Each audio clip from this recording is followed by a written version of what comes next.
Salut à tous les amis, je suis trop contente de vous retrouver aujourd'hui pour parler morning routine, et pas n'importe quelle morning routine, la morning routine spéciale anxieux, spéciale gros stressé de la vie, donc c'est parti. Si toi aussi t'es de nature anxieuse, en général le stress commence à pointer le bout de son nez dès le réveil. Au début t'ouvres les yeux, tout va bien, puis tu commences à avoir une première pensée, puis une autre, tu commences à repenser aux trucs un peu honteux que t'as dit hier à un ami et que tu regrettes, aux problèmes que tu vas devoir affronter aujourd'hui, bref, à toutes les choses qui vont pas dans ta vie. Et voilà, la machine est lancée, t'es à peine réveillé que les pensées tournent déjà à plein régime dans ton cerveau, tu commences à avoir la boule au ventre, et au final tu te sens paralysé par le stress avant même d'avoir commencé ta journée. Alors si tu te reconnais dans ce que j'ai dit, cette vidéo elle est pour toi. Moi c'est Carole, et sur cette chaîne on explore ensemble tout ce qui peut nous aider à mieux vivre avec l'anxiété au quotidien. Et dans cette vidéo je vais te partager les 6 habitudes que j'ai mis en place dans ma morning routine pour apaiser mon système nerveux et bien commencer la journée. Je te donnerai aussi tous mes conseils pour pouvoir les mettre en place concrètement dans ton quotidien. C'est parti. Alors souvent, on a ce réflexe de se jeter sur son téléphone dès qu'on ouvre les yeux pour lire les derniers messages et notifications, mais se jeter directement dans ce flux d'informations, c'est mettre ton cerveau en mode stress dès le réveil. Le cerveau qui était en mode onde θ, donc en mode sommeil, est propulsé en mode traitement actif intense et passe directement aux ondes bêta, donc le mode éveil actif sans transition. Un peu comme si tu rentrais dans ta voiture et que t'appuyais à fond sur l'accélérateur alors que le moteur est encore froid. Une étude de l'université de Gothenburg a montré qu'une utilisation intensive du téléphone le matin était associée à des niveaux plus élevés de stress, de troubles du sommeil et de symptômes dépressifs chez les jeunes adultes. Alors personnellement, j'utilise l'application Opal pour bloquer les applications le matin, et franchement ça marche super bien. Si ça t'intéresse, je te mets le lien dans la description. Et donc à la place d'utiliser le téléphone, voilà ce que je fais en premier, j'ouvre ma fenêtre et je regarde la lumière du jour. Ça peut paraître tout bête, mais c'est super important. S'exposer à la lumière naturelle dès les premières minutes après le réveil permet de stopper la production de mélatonine, qui est l'hormone du sommeil, et ça va aussi enclencher ton horloge biologique. En gros, ça régule tes rythmes circadiens, ce qui va améliorer la qualité de ton sommeil la nuit suivante. Du coup, c'est un cercle vertueux, tu vas mieux dormir, donc tu vas te réveiller de meilleure humeur et avec plus d'énergie. Ensuite, je me lave les dents, comme tout le monde, et je prends un verre d'eau ou une boisson chaude que je prends le temps de boire tranquillement. C'est une façon de signaler à mon corps que la journée commence doucement et pas dans l'urgence. Et c'est donc là que commence vraiment la routine. Donc sur mon téléphone, j'ai une page d'accueil que j'ai organisée spécialement pour ça. Toutes les applis distrayantes sont rangées à droite et bloquées par Opal. Et sur la page principale, j'ai uniquement ce dont j'ai besoin. Donc mon agenda, un minuteur Pomodoro et Strex. Donc Strex, c'est l'application que j'utilise pour suivre toutes mes habitudes. Et donc plutôt que de scroller sur Instagram dès le réveil, on va mettre en place des petites actions simples que tu peux faire dès le matin. Parce que chaque petite action accomplie, et même le simple fait de cocher tes habitudes au fur et à mesure de ta routine, ça va stimuler la production de dopamine dans ton cerveau. Donc la dopamine, c'est le neurotransmetteur de la motivation et de l'anticipation de la récompense. C'est lui qui te donne envie de te lever et de faire des choses. Du coup, grâce à ta routine, tu commences ta journée avec un sentiment d'accomplissement avant même d'avoir ouvert ton ordi ou répondu à tes emails. Ah, et dernière petite chose, je fais généralement ma routine confortablement installée dans mon lit, donc sous la couette et adossée à mes coussins, parce que c'est là que je me sens le plus en sécurité en fait le matin. Et souvent c'est trop difficile en fait de me lever directement. Donc la plupart de ma routine, je vais la faire dans mon lit. Et je pense que c'est important de le dire aussi, mais il n'y a pas une bonne ou une mauvaise façon de faire une routine. En fait, le principal c'est de trouver la routine qui te convient à toi. Donc maintenant, c'est le moment de commencer la routine avec la première habitude. Donc là, l'idée, ça va être de détendre le corps avec une pratique de respiration. Donc il y a beaucoup de techniques de respiration qui existent. On a la respiration 4-7-8, la respiration au carré, la respiration yogique alternée. Bref, il y en a vraiment un paquet et elles ont toutes des effets positifs. Moi, celle dont je vais te parler aujourd'hui, c'est la cohérence cardiaque. Peut-être que tu connais. Alors c'est quoi exactement la cohérence cardiaque? En fait, c'est un état physiologique dans lequel ton rythme cardiaque se synchronise avec ta respiration. En gros, quand tu inspires, ton cœur accélère légèrement, et quand tu expires, il ralentit. Quand ces deux rythmes sont bien synchronisés, ça crée une harmonie dans ton système nerveux qui favorise le bien-être et diminue le stress. Donc la méthode la plus connue et la plus validée scientifiquement, c'est la méthode 3-6-5, donc 3 fois par jour, 6 respirations par minute pendant 5 minutes. Et donc en gros, pour la pratiquer, tu vas t'asseoir confortablement en te tenant droit et en étirant la colonne vertébrale. Et tu vas commencer par inspirer 5 secondes, et ensuite tu vas expirer 5 secondes, et tu fais ça voilà, pendant 5 minutes. Plusieurs études confirment que la pratique de la cohérence cardiaque permet de réduire significativement le cortisol, donc c'est l'hormone du stress. Et du coup, pour pratiquer, moi je vais utiliser l'application Cardia. Donc il y a plein d'applications, il y a même des vidéos sur YouTube, donc tu peux te lancer très facilement avec une vidéo YouTube si tu veux. Et ce que j'aime bien avec cette appli, c'est que tu as un cercle coloré qui va grandir avec l'inspiration et qui va rétrécir avec l'expiration. Et t'as aussi un son qui va guider le rythme en même temps. Donc t'as à la fois un support visuel et un support auditif sur lesquels tu peux te concentrer pendant ta pratique. Et j'aime bien parce que je trouve que quand on est anxieux, le fait d'avoir quelque chose sur lequel te concentrer, ça va te permettre d'être plus ancré dans le moment présent et de moins te perdre dans tes pensées. Et alors pendant que tu respires, tu peux aussi observer ton corps. Donc est-ce que t'as les mâchoires contractées? Moi je sais que c'est un truc que j'ai beaucoup et je m'en suis rendu compte il y a pas longtemps. Et donc j'apprends à reconnaître ça et à détendre en fait dès que j'en prends conscience. Si t'as les épaules un peu qui remontent, tu peux baisser les épaules, décontracter les muscles.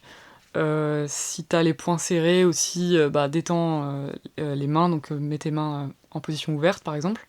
Et donc juste le fait de détendre un peu tout ça, ça va envoyer des signaux physiologiques à ton corps qui va se dire ah bah finalement ça va, on n'est pas tant en danger que ça si elle se relâche. Donc ça permet d'apaiser déjà le système nerveux en fait, juste par le corps.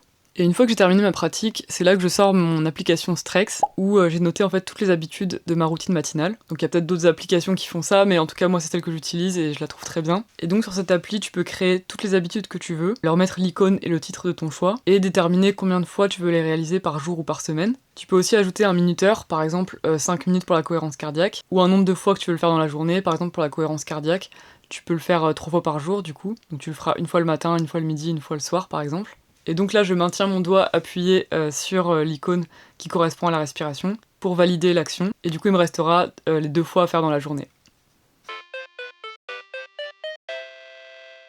Alors, maintenant qu'on a détendu le corps, on est plus détendu, on est relax, on va pouvoir passer à la prochaine étape qui va être de méditer. Donc ce que je vais te proposer ici, c'est la méditation de pleine conscience, qui consiste à choisir un objet sur lequel tu vas te concentrer.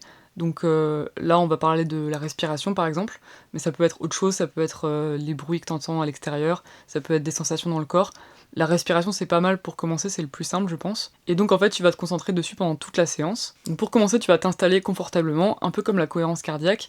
Donc normalement, on conseille de s'asseoir en position du lotus, et voilà, d'avoir toujours le dos bien droit, et voilà, de se tenir comme ça. Ça peut être un peu inconfortable au début, surtout si tu fais des pratiques de 10 minutes. Donc si c'est trop inconfortable pour toi au début et que c'est frustrant parce que tu commences déjà à apprendre la méditation, c'est pas forcément évident, et en plus t'as mal au dos, donc ça risque de te frustrer et de te faire abandonner. Donc si jamais c'est trop inconfortable, je te conseille vraiment de t'asseoir confortablement dans un fauteuil par exemple, ou dans ton lit, et de le faire. Et une fois que tu auras pris l'habitude de méditer, en fait, tu pourras passer à cette position qui a des avantages en fait pour la pratique et qui permettent, à mon avis, d'aller plus loin aussi dans la pratique. Voilà, donc une fois que tu es assis confortablement, tu vas commencer à respirer profondément et à porter ton attention sur chaque inspiration et expiration. Au bout d'un moment, tu vas commencer à avoir une pensée, puis deux, puis trois, et tu vas rapidement être pris dans un flot de pensées un peu incontrôlable qui va détourner ton attention de la respiration. Donc c'est tout à fait normal, le but c'est pas de supprimer complètement les pensées, c'est une fausse idée qu'on peut avoir quand on débute, et qui peut t'amener à penser que t'as raté ta méditation, mais en fait c'est pas du tout le cas. En fait, au moment où tu te rends compte que tu t'es égaré dans tes pensées, tout ce que tu dois faire, c'est revenir tranquillement à la respiration, donc à l'objet de la méditation en fait. Donc le but du jeu en fait, ça va être de recentrer ton attention sur la respiration à chaque fois que tu sors de tes pensées. Alors au début, les périodes de concentration seront très courtes, voire quasi nulles. Tu peux même passer tout le temps de la méditation à penser à autre chose, et c'est pas grave en fait, à force que tu vas faire cette pratique de méditation, ton muscle en fait de l'attention va se renforcer, et tu auras des moments de concentration de plus en plus longs. Et donc le cœur de la méditation, ça va être de te reconnecter au moment présent et développer cette capacité à observer tes pensées sans te laisser emporter par elles. C'est une pratique qui aide beaucoup à identifier les schémas de pensée récurrents, surtout les schémas de pensée négatifs, et à prendre du recul sur les différentes situations de la vie. On finit par comprendre que on n'est pas nos pensées en fait, que nous on est comme le ciel, et que les pensées sont comme des nuages qui passent dans le ciel. Donc on se sépare des pensées, et ça permet donc de mettre une séparation entre soi et des pensées qui peuvent nous impacter négativement dans notre vie. Et en tout cas, on peut plus facilement choisir comment on veut réagir à telle ou telle pensée. Donc c'est vraiment libérateur. Et parfois, tu peux même atteindre des moments de pleine présence vraiment magnifiques, où le temps semble s'arrêter, où t'as plus de pensée du tout. Ça m'est déjà arrivé quelques fois, et je conseille vraiment à tout le monde de vivre l'expérience parce que c'est vraiment incroyable, et ça fait un bien fou. Et après ça, on se sent juste super apaisé. Si je devais garder vraiment une seule habitude, je pense que ça serait celle-là, pour tout ce qu'elle m'a apporté et tout ce qu'elle m'apporte dans ma vie. Voilà, alors maintenant, combien de temps méditer ? Ça dépend de chacun, ça dépend si t'as déjà l'habitude de méditer ou pas. il y a une étude en fait qui est sortie dans Psychological Science qui a montré qu'une pratique de 13 minutes par jour pendant 8 semaines améliorait significativement l'attention et la mémoire et réduisait l'anxiété. Donc si t'as jamais médité, 13 minutes ça peut être un peu ambitieux. Donc moi ce que je te conseille de faire c'est de commencer par peut-être 1 minute, puis augmenter 2, 3, 5 minutes jusqu'à 10 minutes. Je pense que 10 minutes par jour c'est une bonne durée. C'est assez facile je pense à tenir dans le temps. Et ça permet déjà d'avoir des bienfaits. Voilà, donc pour pratiquer la méditation, je vais simplement sur mon appli Strex et j'appuie sur le bouton Play ici, qui va lancer un minuteur de 13 minutes. Et du coup, j'ai plus qu'à méditer et il y aura une petite notification sonore quand la séance sera terminée. Sinon, tu peux utiliser tout simplement le minuteur de ton téléphone. Mais sinon, voilà, je te conseille vraiment cette pratique en tout cas, au quotidien. Donc, maintenant que tu t'es vidé un peu l'esprit avec la méditation, tu vas venir remplir ce nouvel espace avec des affirmations positives. Alors c'est une habitude qui est beaucoup utilisée actuellement dans toute la sphère du développement personnel et qui vise à reprogrammer les schémas de pensée négatifs en les remplaçant par des nouveaux schémas plus positifs. Voilà, donc la question que tu te poses sûrement c'est comment choisir les bonnes affirmations positives pour moi? Grande question. Et du coup je te déconseille de choisir des phrases passe-partout que tu vas trouver sur internet, des trucs un peu clichés genre je rayonne et j'attire le positif à moi, ou encore je suis magnifique alors que tu viens de te regarder dans le miroir et que t'as vu que t'avais un énorme bouton sur le nez. Et la recherche montre que pour les personnes qui ont une faible estime de soi justement, ça peut être contre-productif parce que le cerveau n'y croit pas et va rejeter le message. Selon la théorie de l'auto-affirmation du psychologue Claude Steele, ce qui fonctionne vraiment, c'est des affirmations qui sont ancrées dans tes valeurs personnelles, des phrases qui te parlent vraiment et qui résonnent avec ce que tu vis. Par exemple, les miennes vont ressembler à ça. Je ne crée pas pour prouver, je crée pour exprimer. Je n'ai pas besoin d'être parfaite pour être aimée. Ou encore, je choisis d'imaginer le meilleur plutôt que le pire pour le prochain événement à venir. Donc ces phrases-là viennent chercher mes zones d'inconfort à moi, que ce soit le perfectionnisme, le besoin de validation ou la tendance à tout catastrophiser. Il faut vraiment que ça ait un sens pour toi et que ça soit le plus précis et personnalisé possible. Ça peut aussi être une phrase que t'as lue dans un livre ou que t'as entendue dans une vidéo ou un film et qui t'a marqué. Et ce qui va se passer dans le cerveau, en fait, c'est le principe de la neuroplasticité. Chaque fois qu'on a une pensée, un réseau de neurones s'active, et plus tu répètes cette pensée, plus ce réseau se renforce. Donc quand tu lis chaque matin une phrase qui dit je ne crée pas pour prouver, je crée pour exprimer. Au début, ça peut sonner un peu creux, mais à force de répétition, ce chemin neuronal va devenir de plus en plus automatique. La pensée devient progressivement un réflexe, une nouvelle façon de voir le monde, et elle va commencer à se manifester dans ton quotidien. Et le vrai truc qui fait que tu vas intégrer du coup cette pensée dans ton système de pensée général, c'est quand la pensée est reliée à l'action. Donc si par exemple tu te mets à dessiner et que tu sens que tu commences à devenir un peu perfectionniste, dans le sens un petit peu négatif, que tu vas beaucoup te critiquer en fait par rapport à ce que tu as fait par exemple. Cette phrase en fait que tu te répètes tous les matins, donc je ne crée pas pour prouver, je crée pour exprimer, à un moment elle va naturellement surgir dans ton esprit et elle va t'aider à voir les choses différemment. En tout cas dans mon expérience, c'est comme ça que ça s'est manifesté. Voilà, donc moi ce que j'ai fait c'est que j'ai créé une liste d'affirmations positives sur mon Notion qui est facilement accessible sur mon téléphone du coup. Donc le matin, je vais cliquer en fait sur le widget, ça va ouvrir la liste et je vais parcourir en fait les affirmations positives. Donc parfois je vais lire un peu toutes les phrases pour avoir un peu un aperçu de toutes les choses qui pourraient m'aider dans ma journée. Sinon je vais peut-être me focaliser sur une seule phrase par rapport à un événement que j'ai dans la journée et qui va m'aider je pense pour cet événement-là par exemple. Et à ce moment-là, je vais prendre cette phrase-là, je vais la lire plusieurs fois pour bien l'assimiler. Donc à la fin de la vidéo, je te partagerai un template Notion avec des idées d'affirmations positives pour plusieurs catégories. Donc ça peut t'aider à te lancer, mais bon, dans tous les cas, je t'encourage quand même à faire ta propre liste, bien personnalisée, c'est ça qui t'aidera le plus. Voilà pour les affirmations positives. Alors, la gratitude, c'est une habitude que j'ai eu du mal à intégrer dans ma routine au début. En fait, je me disais comment je pourrais avoir de la gratitude alors que tout va mal dans ma vie. Donc c'est un mécanisme qui se voit souvent quand on est anxieux, parce qu'on va avoir tendance à se focaliser sur le négatif, sur ce qui manque. Donc c'est ce qu'on appelle le biais de la négativité. Et la pratique de la gratitude, justement, va remettre un équilibre et va réapprendre au cerveau à percevoir aussi ce qui va bien. J'ai découvert plusieurs études qui montrent que tenir un journal de gratitude régulièrement, même quelques minutes par semaine, ça permet en fait de réduire significativement les symptômes physiques liés au stress. Après seulement quelques semaines de pratique, les gens rapportent une meilleure humeur, plus d'optimisme, plus de satisfaction dans la vie. Donc concrètement, ce que je fais, c'est que chaque matin, je pense à 3 choses pour lesquelles j'ai de la gratitude. Donc ça peut être des petites choses comme ah, il fait beau aujourd'hui, ou hier j'ai mangé mon plat préféré, ou j'ai parlé avec un ami et on a eu une discussion super intéressante. Ou ça peut être des plus grandes choses comme j'ai enfin osé faire ce truc qui me fait peur depuis longtemps. Et même si c'est des petites choses et que ça peut paraître un peu dérisoire sur le coup, en fait la gratitude va venir ouvrir une petite fenêtre dans nos vies qui va laisser entrer à chaque fois un peu plus de lumière, de joie et d'espoir. Et plus on va remarquer ces petites choses positives, plus on va avoir tendance à y accorder de l'attention dans nos vies. Donc au lieu de voir notre vie comme un journal télévisé qui annonce que des mauvaises nouvelles, on va commencer à voir aussi les bonnes nouvelles émerger, et ça va un peu rééquilibrer la balance. Donc pour la pratique, j'utilise l'application Journal de gratitude, qui propose différents prompts pour t'inspirer, mais tu peux aussi écrire spontanément ce que tu as envie d'écrire. Voilà, donc comme je te disais, j'écris donc 3 choses pour lesquelles j'ai de la gratitude dans ma vie aujourd'hui. Donc là, comme tu vois, c'est des choses assez banales, mais en fait, c'est quand même des choses importantes, donc c'est cool de se rendre compte en fait de la valeur de ces choses-là. Voilà, sinon tu peux aussi écrire dans un journal sur Notion, par exemple, un journal digital, ou avoir un carnet dédié, c'est super aussi.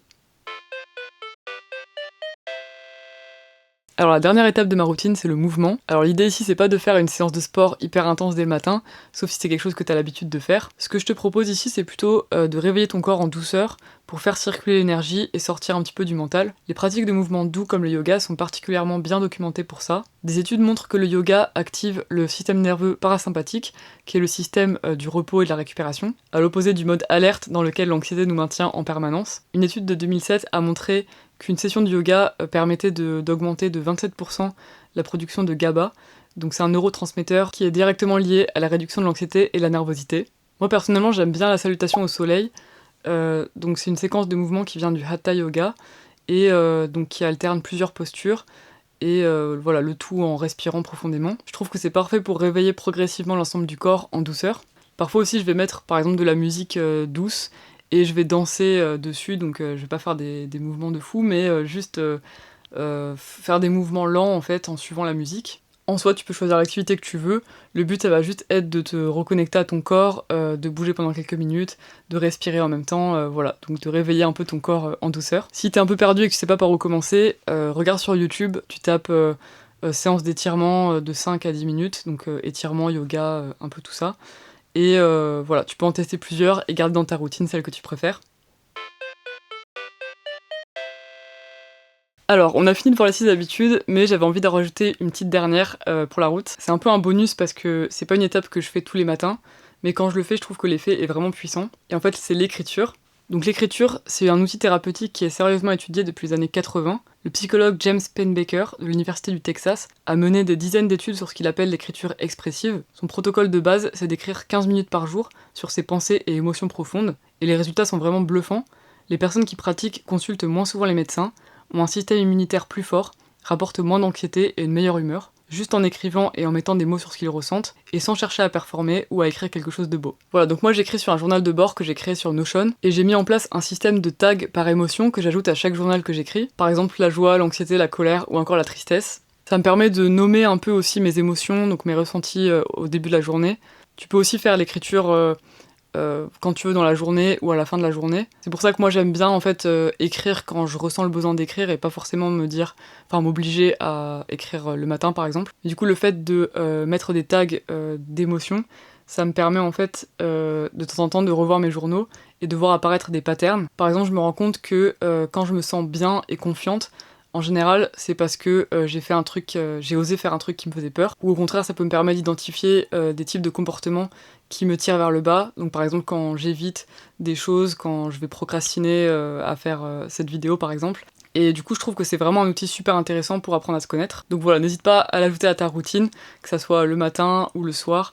Mais de temps en temps, l'écriture, je trouve que c'est super intéressant. Et le fait d'exprimer ses émotions et ses pensées, donc d'accepter un peu tout ça, accepter les pensées, les émotions, ça permet de se libérer un peu aussi, donc de soulager le système nerveux finalement. Et voilà, donc une fois que c'est fait, tu peux valider la dernière habitude de ton application, donc soit la cocher sur un tableau si t'as un tableau, ou sur l'appli Strex, tu valides la dernière habitude. Et ce que j'aime bien justement avec cette appli, c'est qu'une fois que t'as validé toutes les habitudes, la colonne entière va devenir dorée. Je trouve que c'est une super idée d'avoir fait ça, et c'est génial parce que ça donne déjà un sentiment d'accomplissement qui te permet de démarrer la journée avec plus de confiance. Et voilà pour les 6-7 étapes qui constituent ma morning routine. Donc en gros, si tu prends à peu près 5 minutes pour chaque étape, tu seras autour de 25-30 minutes de pratique par jour. Mais si ça fait un peu long pour toi, tu peux très bien commencer par 2 ou 3 habitudes et augmenter progressivement ou rester comme ça si tu veux. Ce qui compte, c'est de commencer. Et pour t'aider à te lancer, je t'ai préparé un template Notion gratuit avec tout ce qu'on a abordé dans la vidéo. Donc tu y trouveras un tableau avec toutes les habitudes à cocher, un descriptif de chaque habitude avec la manière de le pratiquer, un journal de gratitude et d'écriture.